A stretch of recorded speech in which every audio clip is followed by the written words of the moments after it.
Mambo vipi mtazamaji wa Pekupeku TV? Mimi ni Emmanuel, makala haya ni ya Gospel Trends. Tunazama moja kwa moja kwenye video hii. Tunamuona mwimbaji maarufu wa Injili Ali Mukhwana akiwa na perform kwenye ibada ya shukrani kwenye kanisa moja. Basi Garden Angel, mwimbaji mwenzake, alialikwa kuimba naye. Na alipopanda jukwani, tulimuona Ali Mukhwana alipokuwa anaimba wimbo huo.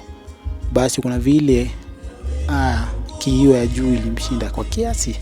Japo tunaona kitu hapa msikilizaji, wale backup singers wote walikuwa na utulivu. Hakuna mmoja ambaye aliruhusu jambo hilo kuwa la mzaha na kuachilia kicheko.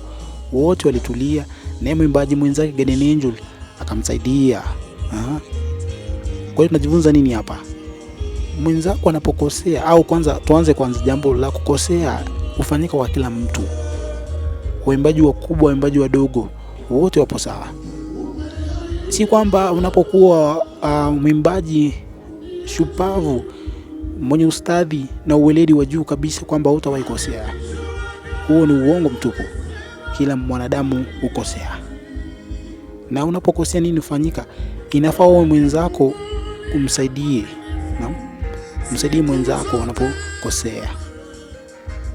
Usimcheke hadharani.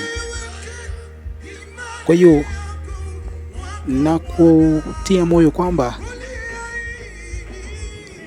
tuwe pamoja.